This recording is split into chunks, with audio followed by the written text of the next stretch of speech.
நம்மள நெறைய பேருக்கு வந்து பார்த்தீங்கன்னா, ஒரு மெயின் ஜாப்ல இருக்கும்போது சைட்ல ஒரு இன்கம் இருந்தா நல்லாயிருக்கும் அப்படின்னு நினைக்கிறது ரொம்ப ரொம்ப வழக்கமான ஒரு விஷயம். அந்த மாதிரி ரொம்ப ஒரு வித்தியாசமான முறையில 2 ஃப்ரெண்ட்ஸ் வந்து பார்த்தீங்கன்னாக்கா, அவங்க ஒரு டிஃப்ரெண்ட்டா ட்ரை பண்ணி சாதிச்சிருக்காங்க. அந்த கதைய தான் நம்ம வந்து பார்க்க போறோம். ஜோ அண்ட் ஜாக் அப்படின்னு சொல்லி 2 பேர் இருக்காங்க. இவங்க வந்து பார்த்தீங்கன்னா, டே டைம் ஜாப்ப வச்சுக்கிட்டு நம்ம வந்து ஏதாவது சைட்ல வந்து சம்பாதிக்க ட்ரை பண்ணணும் அப்படின்னு சொல்லி யோசனை பண்றாங்க. இவங்களுக்கு ஆக்சுவலா குடிக்கிற பழக்கம் இருக்கு. அப்படி குடிச்சிட்டு இருக்கும்போது அவங்க வந்து காக்டெயில் ரொம்ப விரும்பி குடிப்பாங்க. அதனால ஒரு நாள் ஜின் வந்து ட்ரை பண்ணுறாங்க. ஸோ இந்த ஜின் வந்து பார்த்தீங்கன்னாக்கா ட்ரை பண்ணும்போது இது நம்மளே வந்து விற்றா என்ன அப்படின்ற மாதிரி அவங்களுக்கு ஒரு யோசனை வந்து வருது. அப்புறம் உட்காந்து யோசனை பண்ணும்போது பார்த்தீங்கன்னாக்கா அந்த டிஸ்டிலரின்னு சொல்லக்கூடிய அந்த ஆலையை உருவாக்குறதுக்கு எக்கச்சக்கமான ப்ரொசீஜர்ஸ் இருக்குது. அது மட்டும் இல்லாமல் லோக்கல் கவர்மெண்ட், அடுத்து வந்து பார்த்தீங்கன்னாக்கா ஸ்டேட் கவர்மெண்ட் சொல்லி ஃபெடரல் கவர்மெண்ட், இது வந்து ஆக்சுவலாக யூஎஸில் நடந்த ஸ்டோரி அப்படிங்கிறதுல ஃபெடரல் கவர்மெண்ட் சொல்கிறேன். ஸோ ஃபெடரல் கவர்மெண்ட் வரைக்கும் நிறையா பேப்பர் ஒர்க் இருக்குது. பேப்பர் ஒர்க்காவது பரவாயில்ல, நிறைய கவனிக்க வேண்டியதும் இருக்கும். இதெல்லாம் எஸ்டிமேட் பண்ணி பார்க்கும்போது அவங்களுக்கு வந்து பார்த்தீங்கன்னா கிட்டத்தட்ட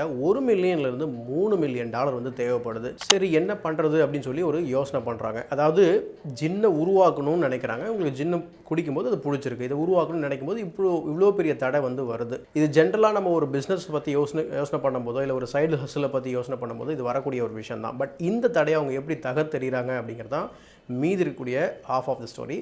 பாருங்கள். ஸோ என்னன்னா, இந்த மாதிரி ஒரு தடை உருவான உடனே அவங்க ஒரு சின்ன ஒரு ஐடியா ஸ்பார்க் ஆகுது ஜாக்குக்கு. ஸோ அவர் என்ன செய்கிறாரு அப்படின்னா, ஜாக் வந்து நம்ம வந்து ஜின்னை உருவாக்கி, அதாவது அதை செஞ்சு அதை விற்கிறதுக்கு பதில் நம்மளே வந்து ஒரு ரெடிமேடாக ஒரு கிட்டு மாதிரி உருவாக்கி கொடுத்துட்டோம் அப்படின்னா ஜின்னை அவங்க வீட்டிலே உருவாக்கிட்டா என்ன அப்படின்ற மாதிரி அவர் யோசனை பண்ணுறாரு. ஸோ அப்போ தான் வந்து ஹோம்மேட் ஜின் கிட் அப்படிங்கிற ஒரு கான்செப்ட் வந்து அவர் கண்டுபிடிக்கிறாரு. ஸோ அப்படி கண்டுபிடிச்ச உடனே நைட்லேயும் சரி, அடுத்து வந்து பார்த்திங்கன்னா லெஷர் ஹவர்ஸில் அது மாதிரி ஒர்க் பண்ணி கிட்டத்தட்ட 250 கிட்டு வந்து பார்த்திங்கன்னா உருவாக்குறாங்க. ஃப்ரெண்ட்ஸ் அண்ட் ஃபேமிலிஸ் மூலயமா முதல்ல விற்க ஆரம்பிக்கிறாங்க. ஈவன் சில வெப்சைட்ஸில் கூட அது டிஃப்ரெண்ட்டாக இருக்குன்னு சொல்லிட்டு வாண்டடாக பப்ளிஷ் பண்ணுறாங்க.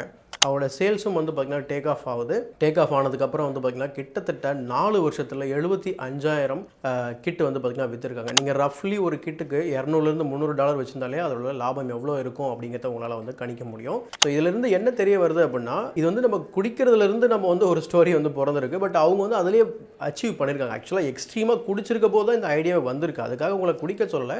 கான்செப்ட் என்ன அப்படின்னா, உங்களுக்கு வரக்கூடிய ஐடியாவை நீங்கள் வந்து செஞ்சு பாருங்கள். தடை வரும்போது அந்த தடையை எப்படி வந்து நம்ம வந்து நமக்கான சாதகமாக ஒரு பாதையாக மாற்றலாம் அப்படிங்கிறத பாருங்கள். அண்ட் இந்த வீடியோ பிடிச்சா லைக் போடுங்க, மறக்காமல் மற்றவங்களை ஷேர் பண்ணுங்கள். ஸோ தமிழ் புக் கிளப்பை சப்ஸ்கிரைப் பண்ணி வச்சுக்கோங்க. இது உங்கள் ஞானத்திற்கான பாதை.